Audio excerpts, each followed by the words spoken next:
расман муҳорибаи рейтингӣ дар вазни 57 кг UFC байни ҳафтум рақами рейтинг Алекс Перес ва ҳаштум рақами рейтинг Муҳаммад Мокаев рӯзи 3 март дар турнири UFC Fight Night. Ассалому алайкум дӯстон, хушомадед ба шабакаи мо. Дар навори имрӯза барои шумо тозатарин ва муҳимтарин хабарҳоро аз ҷаҳони ММА омода кардем ва боварӣ дорем ки навор ба шумо писанд меояд. Барои ҳамин наворро то охир тамошо кунед. Мо бошад оғоз мекунем. доруҳое ки айни замон шумо дида истодаин доруҳои гиёҳии босифат аз ширкати шифофармо мебошад ки шумо имконият доред ки ҳамаи ин доруҳоро бо нархи арзон дастрас кунед.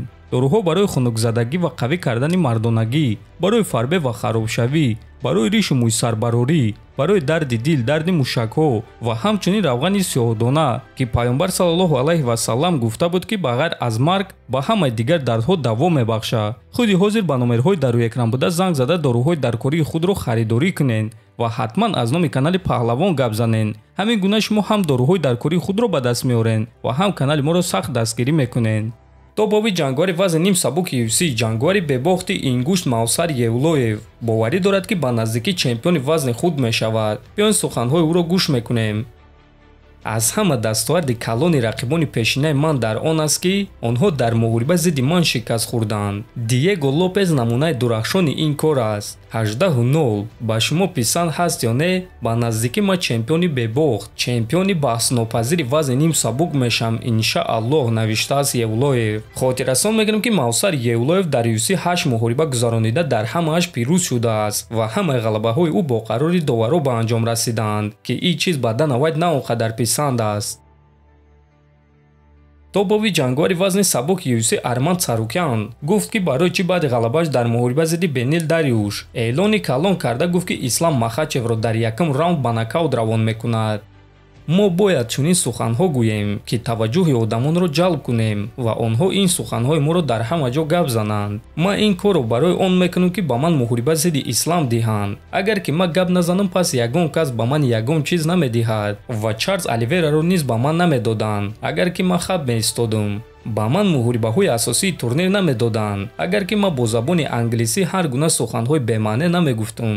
онҳо ин гуна суханрониро дӯст медоранд ва мо маҷбур мешавем ки ин корро кунем, гуфтааст Сарукян. хотиррасон мекунем ки Арман муҳорибаи навбатии худро зидди Чарлз рӯзи 14 апрел дар турнири UFC 300 мегузаронад ва аз рӯи суханҳои Дана Вайт ғолиби ин муҳориба рақиби навбатии чемпион Ислам Махачев мешавад. ана худи чемпион Ислам Махачев бошад. пас шаби гузашта нақшаҳои дар пеш истодаи худро гуфт: ман муҳорибаи навбатии худро моҳи июн ё июл мегузаронам. ҳозир ман дар як рӯз танҳо як тамрин гузаронида истодам.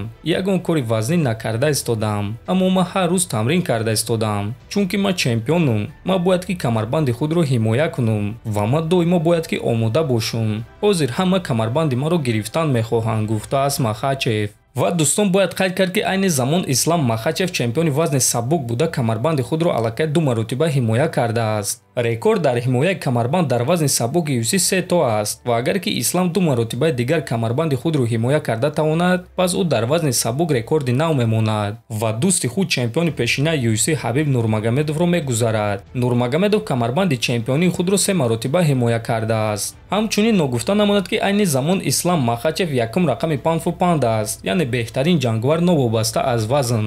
ба фикри шумо дӯстон, Ислам Махачев камарбанди худро 2 маротибаи дигар ҳимоя карда рекорд гузошта метавонад ё не? метавонед фикрҳои худро дар комментария нависед. ҳатман дар канали мо обуна шавед то боздид хонаводу сарбаланд бошед.